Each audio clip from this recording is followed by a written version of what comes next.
I stared at the birthday tablet in my hands, watching my daughter's smile as she kissed my cheek.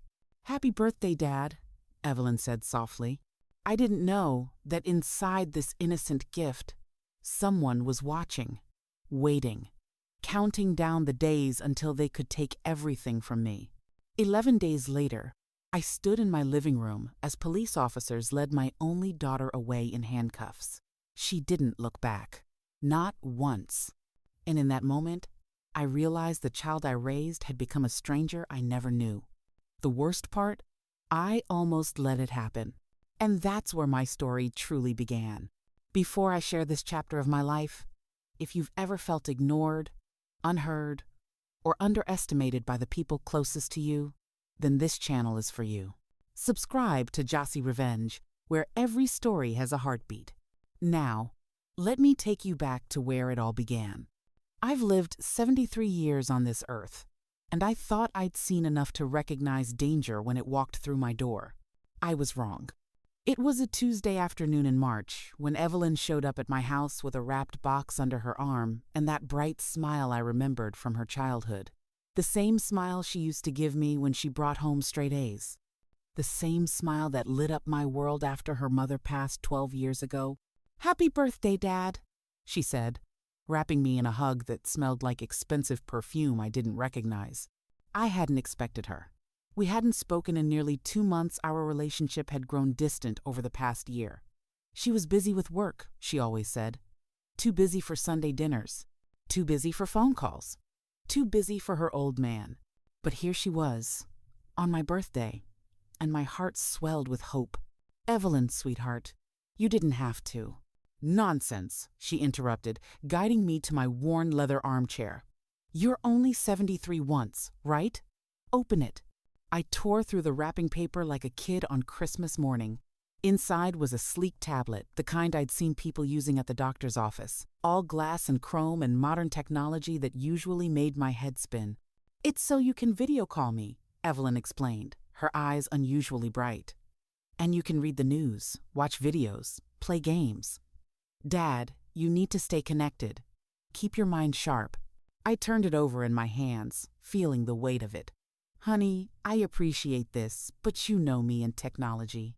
"That's why I already set everything up for you," she said quickly. Too quickly. "All your accounts, your email, everything. I even connected it to your banking app so you can check your accounts easily. Just turn it on and go." Something flickered in my chest. A tiny warning bell.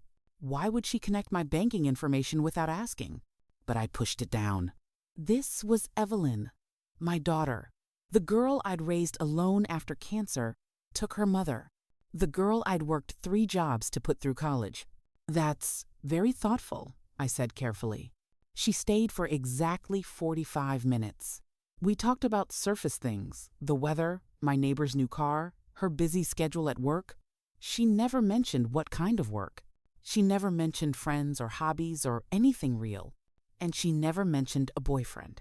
"I have to run, Dad," she said, checking her phone for the 3rd time in 10 minutes.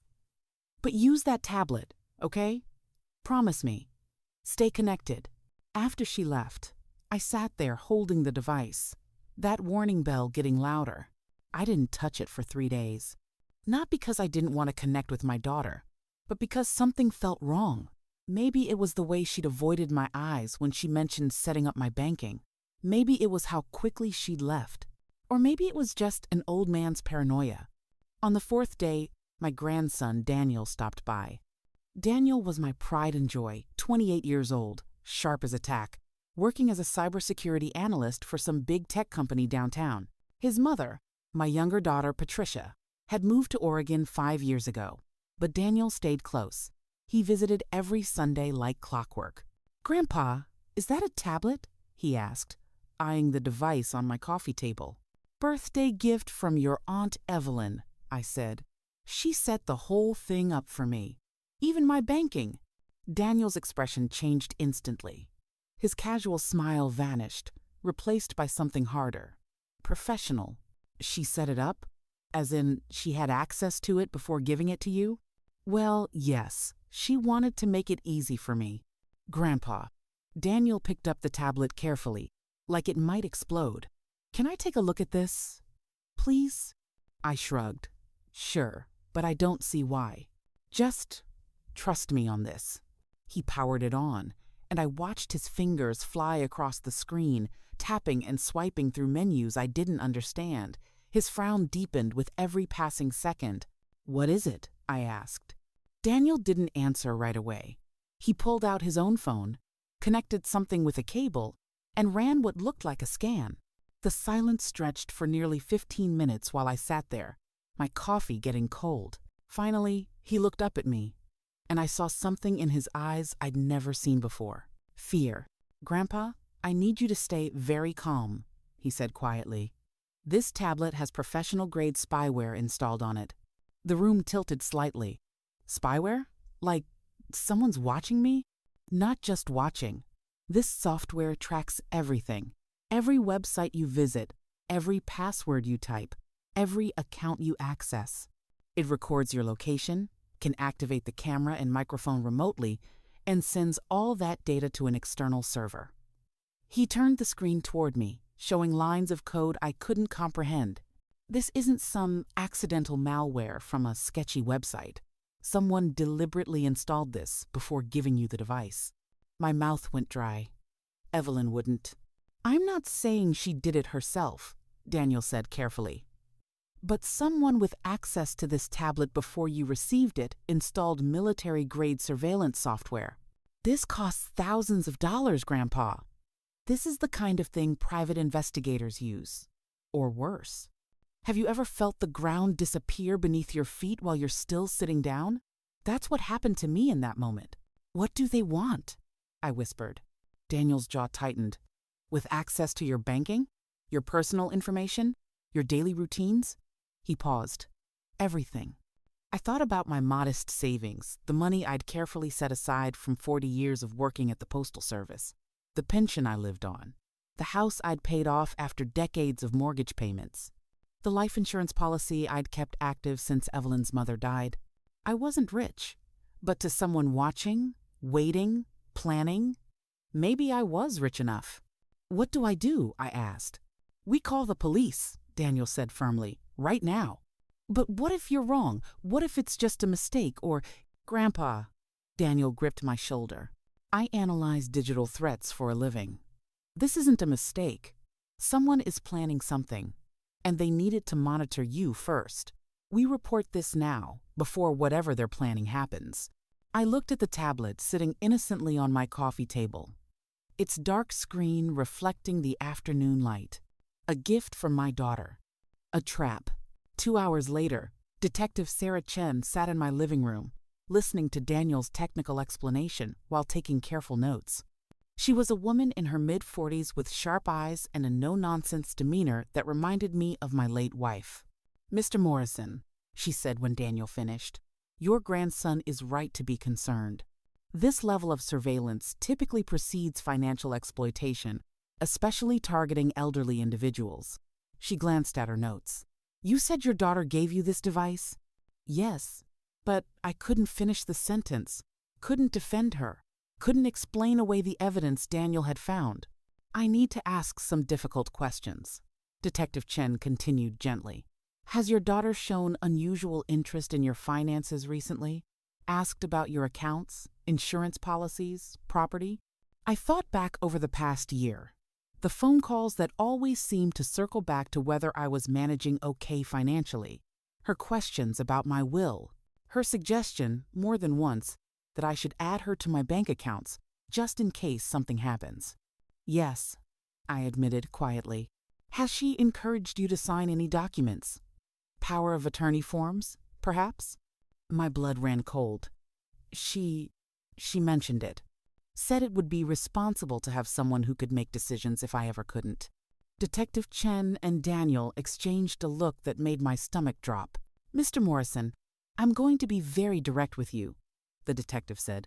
"This pattern, the surveillance, the interest in your finances, the push for legal authority, these are classic warning signs of what we call elder financial abuse. I'd like to open an investigation into my daughter." The words tasted like ash in my mouth. into whoever installed this spyware and whatever they might be planning. Right now, we don't know for certain who's responsible, but we need to find out before any actual harm is done.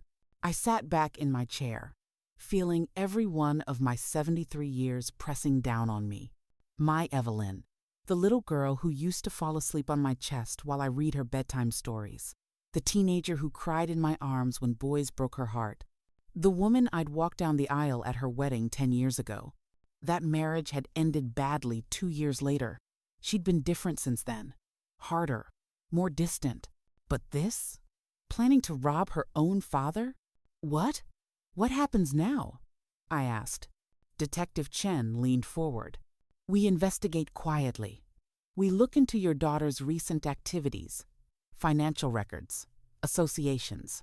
We find out who else might be involved. And most importantly, we make sure you're protected. Will she know you're investigating? Not if we do this right. Mr. Morrison, I need you to act completely normal. Use the tablet occasionally. We'll monitor what they're seeing. Don't let on that you know about the spyware. Can you do that? Could I pretend everything was fine while my own daughter might be plotting against me? Could I look her in the eye and smile while wearing a wire? Could I accept that the child I'd loved and sacrificed for might see me as nothing more than a bank account to drain? Yes, I said, my voice stronger than I felt. I can do that. What would you do if your own flesh and blood betrayed you like this? Would you want to know the truth, even if it destroyed everything you believed about them? I was about to find out. Daniel stayed with me that night. We ordered Chinese food and ate in silence, the tablet sitting on the counter like a snake coiled to strike. Every time I looked at it, I imagined someone on the other end, watching, waiting, counting my money in their head. Grandpa, Daniel said finally, I know this is hard, but whatever we find, you need to be prepared. I raised her alone, Danny. After your grandmother died, I did everything for that girl. Everything. I know. So why? My voice cracked. Why would she do this? Daniel was quiet for a long moment. I don't know if it's her doing this, Grandpa, but if it is, sometimes people change. Sometimes they get desperate, or they fall in with the wrong crowd, or they just lose their way. I thought about Evelyn's expensive perfume, her designer handbag, the way she'd checked her phone constantly during her visit. What was my daughter hiding? And more importantly, who was she hiding it with? The next morning, Detective Chen called with information that made my hands shake. Mr. Morrison, we've begun preliminary surveillance on your daughter.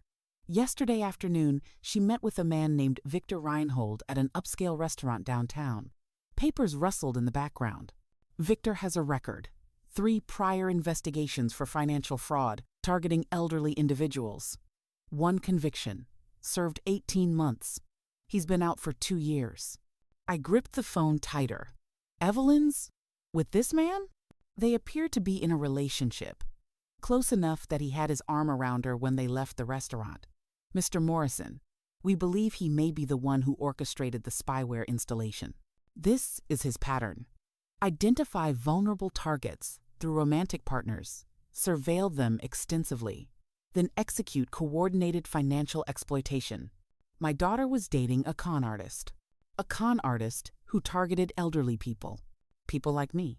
There's more, Detective Chen continued. We pulled your daughter's recent financial records with a warrant. She's been making large purchases, well beyond her salary as a retail manager. Designer clothes, expensive dinners, a down payment on a luxury car. She's funding a lifestyle she can't afford. And she needs money. I finished numbly. Yes, we believe Victor identified you as a target and used his relationship with your daughter to gain access. The question is whether she's a willing participant or another one of his victims. I wanted to believe Evelyn was being manipulated, that she was innocent, deceived by a charming criminal. But I remembered her eyes when she gave me that tablet, the way she'd insisted I connect my banking, the urgency in her voice. She knew. Somewhere deep down, I knew she knew. What's the next step? I asked. We continue monitoring. We gather evidence. And Mr. Morrison, We wait for them to make their move. The waiting was the hardest part. Detective Chen called it building a case. I called it living in a nightmare where I had to smile at my own daughter while knowing she might be planning to destroy me. 3 days after our first meeting, the detective visited again. This time, she brought a folder thick with documents that she spread across my dining room table like evidence at a crime scene. Because that's what this was, wasn't it? A crime scene in slow motion. "Mr. Morrison, we've uncovered some deeply troubling information," she began, her professional mask slipping just enough to show sympathy underneath. "2 weeks ago, your daughter submitted paperwork to your life insurance company requesting information about your policy." My heart stuttered. What kind of information? Beneficiary details, payout amounts, and the process for filing a claim. She slid a document toward me. She also attempted to submit a beneficiary change form. I stared at the paper. There, in handwriting that looked remarkably like my own, was my signature. Except I'd never signed this document, never even seen it before. "She forged my signature," I whispered. "Yes, the insurance company flagged it during their verification process. That's actually how we obtained this. They require additional authentication for beneficiary changes on policies over a certain value, which saved you here. But Mr. Morrison, she was trying to make herself the sole beneficiary, removing your other daughter, Patricia, entirely. Patricia, my younger daughter, living her quiet life in Oregon with her husband and 2 kids. Patricia who called every week.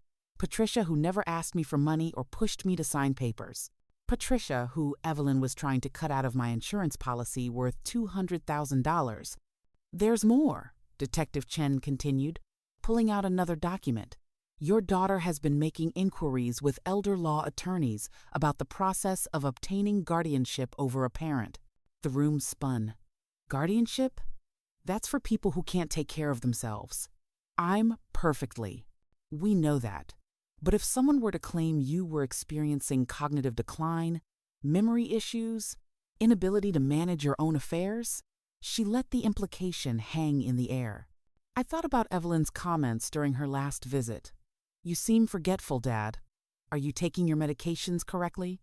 Have you been getting confused lately?" She'd been planting seeds, building a narrative, making everyone believe her father was losing his mind.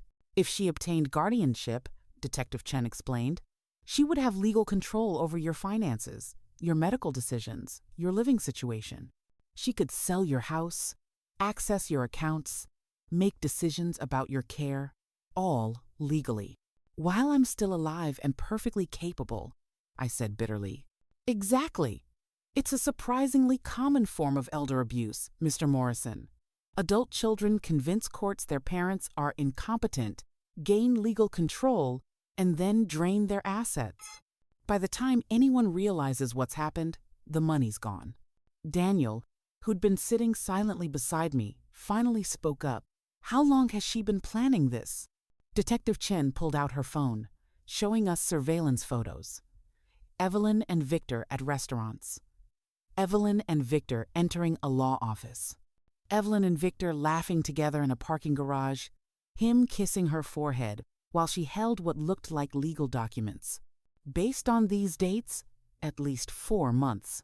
The spyware on the tablet was likely the final phase confirming your routines, your account balances, when you're home alone, how much you're worth. She looked at me with something like pity. They were doing reconnaissance, Mr. Morrison, making sure everything was in place before they struck. I felt sick. 4 months of planning. 4 months of my daughter looking me in the eye while plotting to steal my independence, my dignity, my life. What exactly were they planning to do with me? I asked, though I wasn't sure I wanted to know the answer. Detective Chen hesitated. Based on Victor's previous patterns and the inquiries your daughter has made, we believe the plan was to establish guardianship, possibly by claiming you were a danger to yourself, then move you into a supervised care facility. Lock me away, I interrupted. Essentially, yes.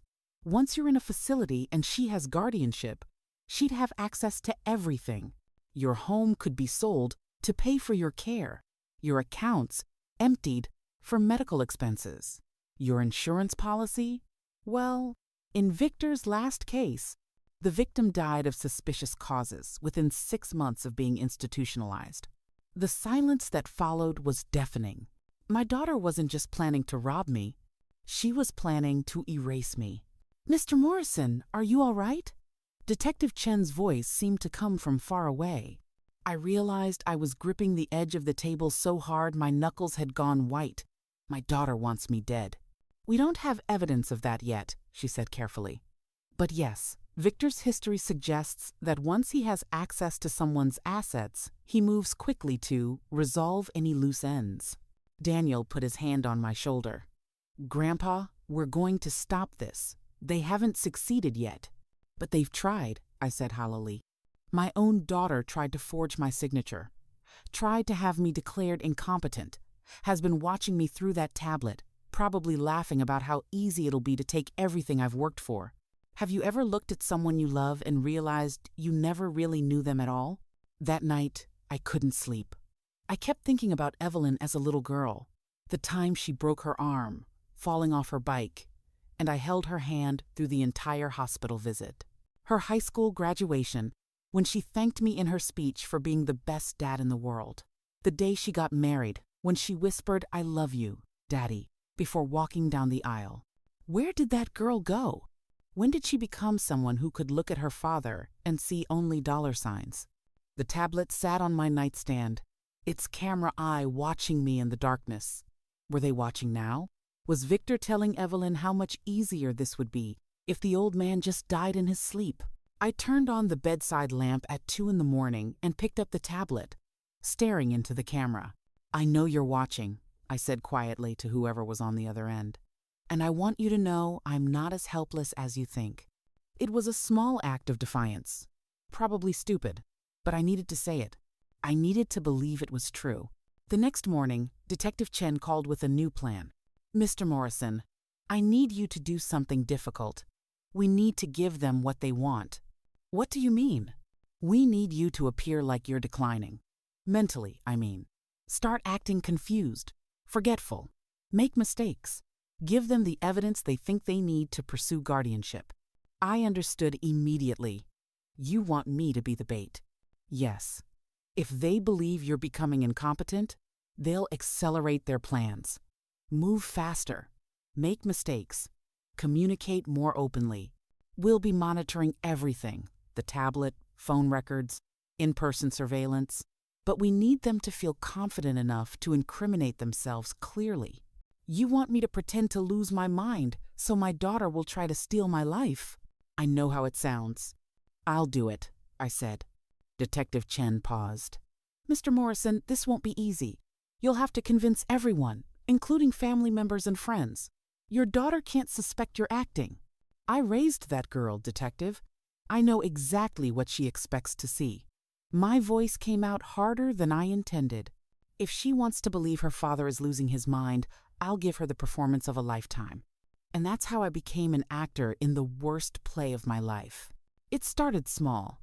When Evelyn called 2 days later, her first contact since the birthday visit, I answered with calculated confusion. "Hello? Dad, it's Evelyn." "Evelyn. Oh, sweetheart, I wasn't... What day is it?" A pause. I could almost hear her mind working. "It's Thursday, Dad. Are you okay?" "Thursday. Yes, of course. I thought it was... Never mind." I let my voice trail off, sounding uncertain. "Did we have plans? I can't remember if we had plans." "No, Dad. I was just calling to check on you. Are you using the tablet I gave you?" "The tablet? Yes. Where did I put that thing?" I shuffled some papers loudly near the phone.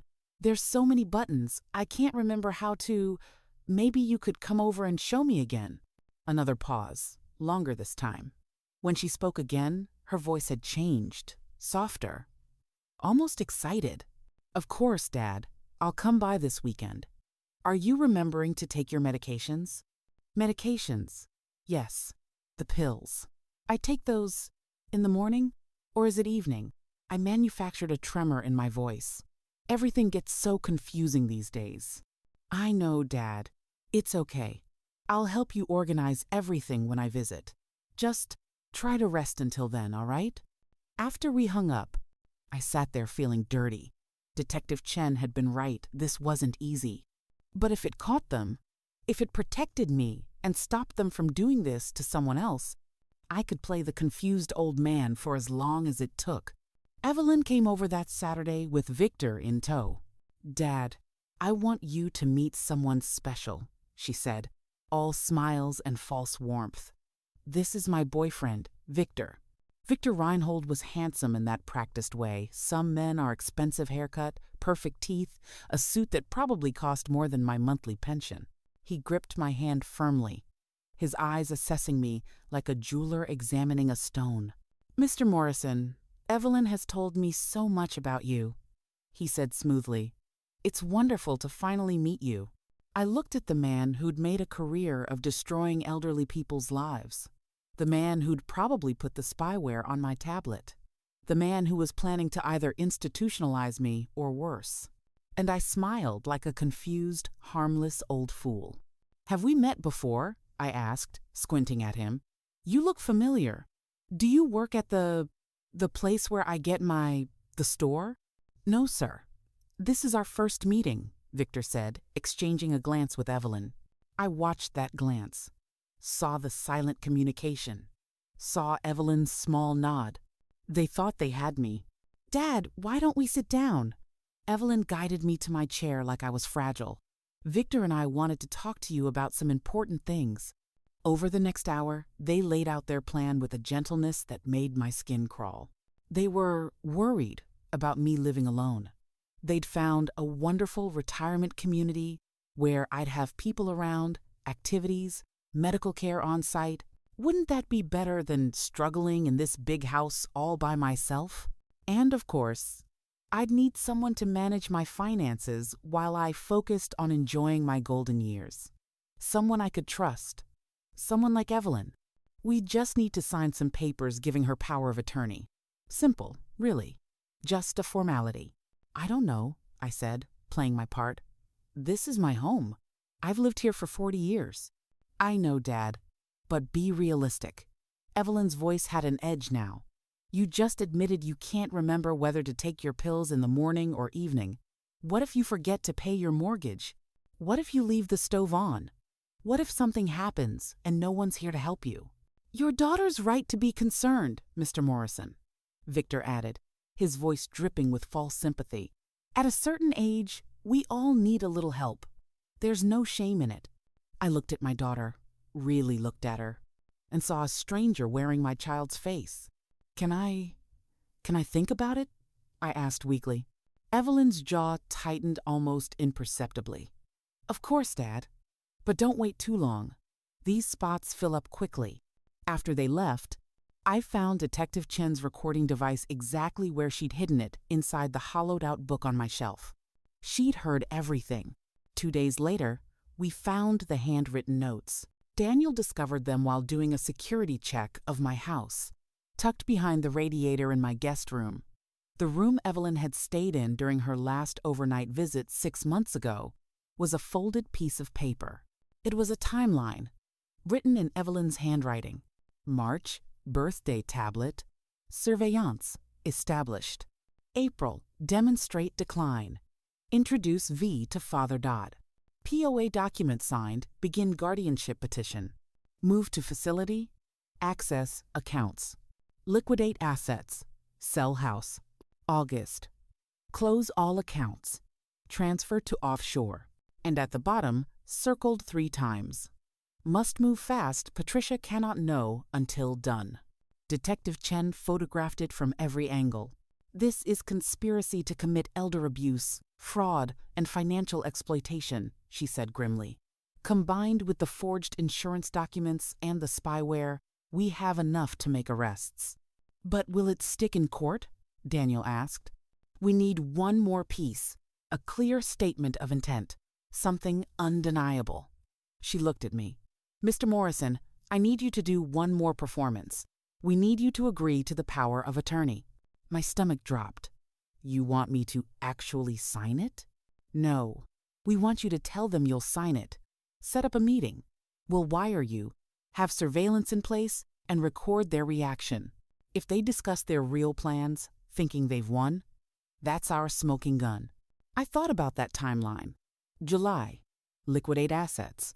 August, close all accounts. They weren't planning to wait long once they had control. Set it up, I said. The hardest thing I've ever done wasn't raising 2 daughters alone after my wife died. It wasn't working 3 jobs to keep food on the table and a roof over our heads. It wasn't even watching cancer slowly steal the love of my life. The hardest thing I've ever done was call my daughter and tell her I was ready to sign away my freedom. "Evelyn, it's Dad. Dad, how are you feeling?" Her voice was bright, eager. She knew why I was calling. "I've been thinking about what you said, about the retirement community, about needing help." I let my voice waver just enough. "You're right. I can't do this alone anymore." Silence on the other end. Then, "Oh, Dad, I'm so glad you're seeing reason. This is the right choice, I promise. Can you come over? Tomorrow, maybe? I want to get this done before I lose my nerve." "Of course. Victor and I will be there at 2 o'clock. We'll bring the papers, make this easy for you. You're doing the right thing, Dad. You'll see." After I hung up, I sat there shaking. Detective Chen, who'd been listening on speaker, placed a gentle hand on my shoulder. "You did great, Mr. Morrison. Tomorrow, we end this." That night, I walked through my house like I was seeing it for the last time. Every room held memories that Evelyn was willing to erase for money. The kitchen where I'd taught her to make her mother's famous lasagna. The living room where we'd watched her favorite movies during thunderstorms because she was afraid of the thunder. The back porch where I'd given her relationship advice before her wedding. Had any of it mattered to her? Had I mattered? Or had I always just been a retirement fund waiting to be cashed in? Daniel stayed over again. We didn't talk much. What was there to say? Tomorrow, we'd find out exactly what my daughter had become. At noon the next day, Detective Chen arrived with her team. They fitted me with a wire so small I could barely feel it, a tiny microphone clipped inside my shirt collar, a recording device the size of a credit card tucked into my belt. Remember, she coached me. Act confused but cooperative. Sign whatever they put in front of you. We'll void the documents immediately afterward. What we need is for them to talk freely. Ask questions that make them explain their plans. Can you do that? I nodded, not trusting my voice. We'll have officers positioned outside in unmarked vehicles. 2 agents will be in the house next door with surveillance equipment. If at any moment you feel unsafe, just say the phrase, "I need to call Patricia." That's the signal. And we come in immediately. What if they don't say anything incriminating? I asked. "They will," she said with certainty. "People who are about to win always talk too much. They can't help themselves." At 1:55 p.m., I was sitting in my armchair, trying to breathe normally, when I saw Evelyn's car pull into my driveway. She'd brought Victor, just as expected. They walked up to my door carrying a leather folder that probably held my future, the false future they'd written for me. I let them in with a shaky smile. "Hi, sweetheart, Victor." "Dad." Evelyn hugged me, and I wondered how she could do it, how she could embrace her father while planning to destroy him. "How are you feeling today?" "Nervous," I admitted truthfully. "This is a big step." "It is," Victor agreed, settling onto my couch like he owned it. "But it's the right step, Mr. Morrison. You should be proud of yourself for recognizing when you need support." They'd brought the documents' power of attorney forms that would give Evelyn complete control over my finances, my property, my medical decisions, everything. Victor spread them across my coffee table like a salesman closing a deal. "Now, these are pretty straightforward," he began, pointing to signature lines highlighted in yellow. "This first one gives Evelyn authority over your bank accounts and investments. This second one covers property transactions, selling your house, for example, if that becomes necessary. And this third one handles medical decisions, in case you're ever unable to make them yourself." "That sounds like a lot," I said, playing confused. "Will I still be able to use my own money?" Evelyn and Victor exchanged a glance. Of course, Dad, Evelyn said smoothly. We'll set up a weekly allowance for your personal expenses. You won't have to worry about bills or managing anything complicated. We'll handle all of that. An allowance. From my own money. And the house? I asked. You mentioned selling it? Well, the retirement community we found is quite expensive. Victor jumped in. The sale of your home would cover the costs for several years. Plus, think of how much easier it'll be not worrying about maintenance, property taxes, all those headaches. I picked up one of the documents, pretending to read it with difficulty. It says here that Evelyn would have full discretion over all financial transactions. What does that mean exactly? It means I can take care of everything for you, Evelyn explained, her patience clearly wearing thin. Pay your bills. Manage your investments. Make sure you're taken care of. Dad, you said you wanted help. This is how we help you. I know. I just want to understand. I looked at Victor. You seem to know a lot about this stuff. Have you helped other families with these kinds of arrangements? For just a second, something flickered across Victor's face. I've advised several clients through similar transitions. Yes. Transitions, I repeated slowly. From their own homes into facilities? Into appropriate care situations, he corrected. Mr. Morrison, at a certain point, living independently becomes dangerous. What if you fell and couldn't reach a phone? What if you forgot your medications and had a medical emergency? These communities have staff, medical personnel, people who check on you daily. Like being watched all the time, I said. Like being cared for, Evelyn snapped, then softened her voice. Dad, I know this is scary. Change is always scary. But trust me, this is what's best for you. Trust her. The daughter who'd forged my signature, who'd installed spyware to monitor me, who'd been planning this for months with a convicted criminal. I picked up the pen they'd brought. Before I sign, I said slowly, can you tell me about this community? When would I move there? Evelyn's eyes lit up. She thought she'd won. There's actually a spot available starting June 1st, she said eagerly. That gives us a month to sort everything out. Pack up what you want to keep. Arrange the house sale. A month? I interrupted. That's so soon. Well, these spots don't stay open long, Dad. And honestly, the sooner you're settled somewhere safe, the better. You've been declining so quickly. I worry about you every day. Declining so quickly. The narrative she'd built? What happens to my things? I asked. All my furniture, my books, your mother's things?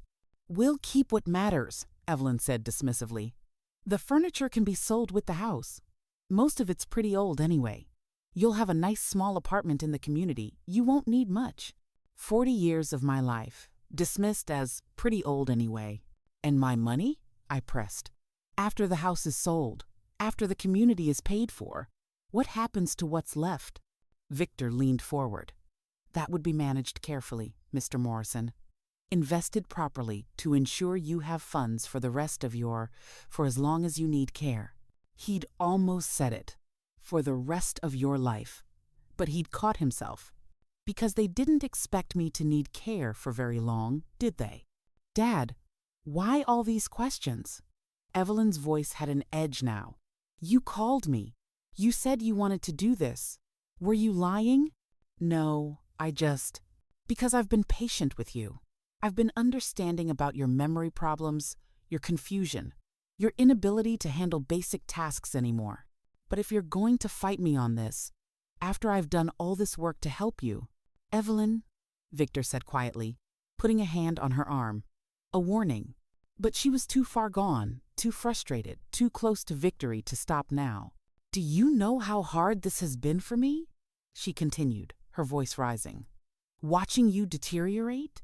Knowing you're sitting here in this house, vulnerable, while you have money just sitting in accounts doing nothing? Money that could be securing your future, paying for proper care? You're being selfish, Dad. Selfish and stubborn, just like always. I'm not trying to be difficult, I said softly. I just want to understand what my life will look like. Your life will look like being safe and cared for in a clean facility where people know what they're doing." She was almost shouting now. "Instead of being alone in this house, forgetting things, probably setting yourself up for a stroke or a fall or God knows what else. Do you want to die alone, Dad? Is that what you want?" Victor stood up, clearly trying to regain control. "Evelyn, let's take a breath here." "No!" She whirled on him. "We've been working on this for months, Victor. Months of planning, months of watching, and waiting for the right time, and now he's going to back out?" There it was. Months of planning. I kept my face neutral, confused, while inside I was screaming. She just admitted it. Admitted they'd been planning this together. "I'm not backing out," I said carefully. "I'm trying to understand. You said you've been watching me? What does that mean?" Evelyn froze, realizing what she'd said. Victor stepped in smoothly. "She just means observing your decline, Mr. Morrison, as any concerned daughter would. Now, why don't we?" "The tablet," I said suddenly. "You've been watching me through the tablet, haven't you?" Silence crashed into the room. Evelyn's face went pale. Victor's jaw tightened. "Dad, I don't know what you—" "The tablet you gave me for my birthday," I continued, my voice stronger now. "The one you insisted I use. The one you set up for me, including my banking. You've been watching me through it, haven't you? Checking my accounts, monitoring what I do, when I'm home, how much money I have. Have you ever watched someone's entire world collapse in their eyes? Who told you about—" Evelyn started, then stopped, her hand flying to her mouth. "About the spyware?" I finished for her. "Is that what you were going to say, sweetheart?" Victor stood up abruptly. "We should go. Mr. Morrison is clearly having one of his episodes." "I'm not having an episode," I said firmly. "I'm having a moment of clarity. You're a con artist, Victor. You've done this before, targeted elderly people through their family members, surveilled them, isolated them, stole their assets, and you convinced my daughter to help you do it to me." "That's insane," Evelyn said, but her voice was shaking. "Dad, you're confused. We're trying to help you. Help me into a facility so you can sell my house, drain my accounts, and wait for me to die so you can collect my life insurance. How much did you change the beneficiary to, Evelyn? The full $200,000? Or did you leave Patricia a token amount so it wouldn't look suspicious?" Evelyn's face crumbled. "How do you? Who's been talking to you? Does it matter?" I asked. "What matters is, I know. I know about the forged signature on the insurance forms. I know about your consultations with guardianship attorneys. I know about Victor's criminal record. I know everything." Victor grabbed Evelyn's arm. "We're leaving, now." "You planned this," Evelyn said, ignoring him, staring at me with something like horror. "This whole confused act today you were pretending. You've been pretending this whole time." "Someone had to," I said quietly, "because my daughter was too busy plotting to steal my life to notice her father was still sharp enough to protect himself." "I'm your daughter," she screamed. "I deserve—" "You deserve nothing," I said, and my voice broke. "I gave you everything. After your mother died, I gave you everything I had. I worked myself to exhaustion to give you opportunities I never had. I loved you unconditionally. And you repay me by trying to rob me? By planning to lock me away? By partnering with a criminal who's probably done this to half a dozen other people?" Tears were streaming down her face now. "You don't understand. I needed money. You needed money." I stood up, facing her. "So you decided to take it from your father, not ask for help, not explain your situation. Just take it. Take my home, my freedom, my dignity, my life." "Mr. Morrison," Victor said coldly, "you're making serious accusations without proof." I smiled grimly. "I need to call Patricia," I said clearly. The front door burst open. Detective Chen strode in with 4 officers behind her. Badges displayed. "Victor Reinhold, Evelyn Morrison. You're both under arrest for conspiracy to commit elder abuse, fraud, attempted forgery, and financial exploitation." Evelyn's knees buckled. Victor tried to run but was tackled by 2 officers before he reached the back door. "You have the right to remain silent," Detective Chen began, cuffing Victor while another officer restrained a sobbing Evelyn. My daughter looked at me with pure betrayal in her eyes. "Dad, please, don't let them do this. I'm your daughter. Please." I wanted to forgive her. Every cell in my body screamed to make this stop, to tell the police there was a mistake, to protect my child the way I'd always protected her. But she wasn't my child anymore. She'd stopped being my child the moment she decided I was worth more to her in a grave than in her life. "I'm sorry," I whispered, "but I can't let you do this to me. Or to the next person Victor finds." As they led her away in handcuffs, Evelyn screamed, "I hate you! I hate you! You're a selfish old man who never understood what I needed." The door closed behind them, and I was alone with Detective Chen. "We got everything," she said gently. Her admission about months of planning, the surveillance, all of it, combined with the physical evidence, this is airtight. I nodded numbly, unable to speak. "Mr. Morrison, I know this doesn't feel like a victory right now, but you saved yourself, and likely saved others from becoming Victor's future victims." "She's my daughter," I said, my voice breaking. "How do I live with this?" Detective Chen didn't have an answer, because there wasn't one. The trial took 7 months. Victor, facing his second conviction for elder financial abuse, took a plea deal 7 years in federal prison. His testimony confirmed everything. He targeted Evelyn specifically because of me, researched my finances, and orchestrated the entire scheme. He'd installed the spyware. He'd taught Evelyn how to forge my signature. He'd found the guardianship attorneys and the retirement facility. But Evelyn had been a willing participant. She'd provided him with my personal information, my routines, access to my home. She'd lied to me, manipulated me, and actively worked to have me declared incompetent. The prosecution offered her a deal: testify fully, accept probation and counseling, and avoid prison time. She refused. "I won't betray Victor," she told her lawyer. "He's the only person who ever really understood me." In the end, she received a suspended sentence, 3 years probation, mandatory financial counseling, community service, and a no-contact order preventing her from approaching me. Victor got 7 years. Evelyn got to walk free. Justice, I learned, isn't always satisfying. Daniel helped me change all my accounts, update my security, and install a proper alarm system. Patricia flew out from Oregon and stayed for 2 weeks, horrified by what her sister had done. "I can't believe it," she kept saying. "How could she? How could Evelyn do this to you?" But I understood in a way Patricia couldn't. Evelyn had always wanted more clothes, more attention, more money, more everything.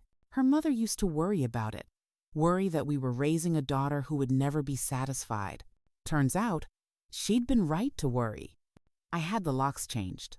I got a new phone number. I updated my will, leaving everything to Patricia and her children, with a special trust fund for Daniel, who'd saved my life by examining that tablet. And I tried to forgive. Not for Evelyn's sake. She'd made her choices, and she'd have to live with them. But for mine. Because holding on to this anger, this betrayal, this heartbreak, it would poison whatever years I had left. 6 months after the trial, I received a letter. No return address. But I recognized Evelyn's handwriting. I almost threw it away. But curiosity won. Asterisk, Dad. Asterisk. Asterisk, I know I have no right to write to you. I know what I did was unforgivable. Victor is in prison, and I'm trying to rebuild my life. Asterisk. Asterisk. I don't expect you to understand, but I need you to know it wasn't about not loving you. It was about being desperate and making terrible choices. Victor made me believe this was the only way. Asterisk. Asterisk, I was wrong. About everything. Asterisk. Asterisk, I don't expect forgiveness. I just needed you to know that I'm sorry. Asterisk. Asterisk, I'm so sorry. Asterisk. Asterisk, Evelyn. Asterisk. I read it 3 times. Then I filed it away in a drawer. Maybe someday I'd forgive her. Maybe someday the sound of her name wouldn't make my chest ache. But not today. Today, I was a 74-year-old man who'd survived his own daughter's betrayal, who'd outsmarted criminals planning to destroy him, who'd protected himself when no one else could. And that was enough. Moral of the story: 2 years have passed since that terrible day. I still live in my house, the house Evelyn wanted to sell. I still manage my own finances, the accounts she wanted to drain. And I still wake up every morning with my mind sharp and clear, the mind she wanted to declare incompetent. I won. But victory tastes nothing like I thought it would. Patricia visits often now, and her grandchildren have filled this house with laughter again. Daniel stops by every Sunday, just like always. We don't talk about Evelyn much. Her name hangs in the air, like smoke from an old fire always present, but fading. I learned something important through all of this. The people who know us best can hurt us worst, but they can also save us. If Daniel hadn't examined that tablet, if Detective Chen hadn't believed me, if I hadn't found the courage to fight back, I'd be gone by now, either locked away or worse. Trust your instincts. When something feels wrong, it probably is, even when it comes wearing your daughter's smile. And remember, you are never too old to protect yourself, never too old to deserve dignity, never too old to fight back. If my story touched you, hit that subscribe button for more emotional tales from Jossy Revenge. And even if it didn't, come on, subscribe anyway. I'll win you over next time. This story isn't just mine. It happens to thousands of elderly people every year, often with endings far worse than mine. Watch for the warning signs. Unexpected gifts that seem too convenient, sudden interest in your finances, attempts to isolate you from other family members, pressure to sign documents you don't fully understand. Drop a comment below if you or someone you know has experienced anything like this. Share this video, it might save someone's life. Thanks for watching, and remember, you're stronger than anyone trying to take advantage of you thinks you are. Until next time, this is Jossy Revenge, where every story has a heartbeat. In maybe 5 todayest Ono. It's a possible in many ways of the signs of Valniers.